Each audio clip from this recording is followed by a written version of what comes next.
नमस्कार जी। मैं बीएन फिर एक बार आप लोगों का दरबार। दर्शक, दिल्ली विधानसभा चुनाव के नतीजे सबका सामने आ चुका है और इस बार की चुनावी जंग ने राष्ट्रीय राजधानी की सियासी तस्वीर पूरी तरह बदल दिया है। आम आदमी पार्टी जो लगातार तीसरी बार सरकार बनाने का सपना देख रही थी, उसे करारी हार का सामना करना पड़ा। वही भारतीय जनता पार्टी यानी बीजेपी ने 27 साल बाद ऐतिहासिक जीत दर्ज करते हुए सत्ता पर कब्जा कर लिया। दूसरी ओर कांग्रेस एक बार फिर शून्य पर सिमट गए, जिससे ये साफ हो गया कि दिल्ली में उसका पुनरुद्धार अब भी दूर की कोरी है। अरविंद केजरीवाल की लोकप्रियता में गिरावट, कांग्रेस का साथ गठबंधन न होने से वोटों का बंटवारा और बीजेपी की आक्रामक चुनावी रणनीति ने आपकी हार की पटकथा लिख दी थी। दिल्ली के नतीजे आने का बाद एक बड़ा सवाल जरूर सामने आ रहा है।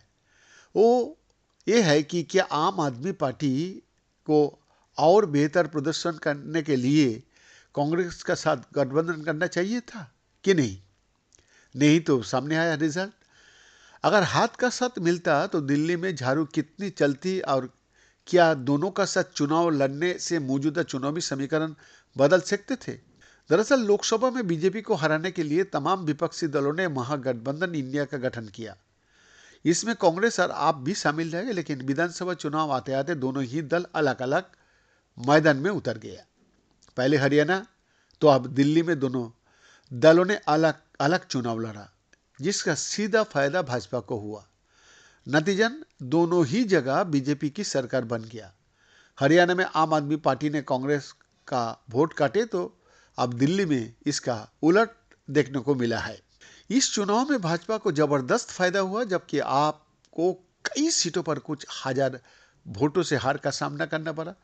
कांग्रेस का समर्थन भले ही कमजोर ही रहा, लेकिन कई सीटों पर उसके वोट आपका लिए गेम चेंजर साबित हो सकते थे।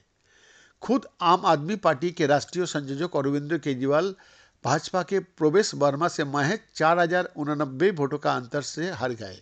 इसी तरह मनीष सिसोदिया और सौरभ भारद्वाज जैसे आपके बड़े नेता बहुत कम अंतर से सीट हारे, और इन सीटों पर इस अंतर से अधिक वोट कांग्रेस उम्मीदवारों का पाले में गए। यानी साफ है कि कांग्रेस से गठबंधन ना होना आपके लिए बड़ा नुकसान साबित हुआ। आपने 70 में से 22 सीटों पर जीत दर्ज की, लेकिन इनमें से कई पर उसका वोट शेयर घटा।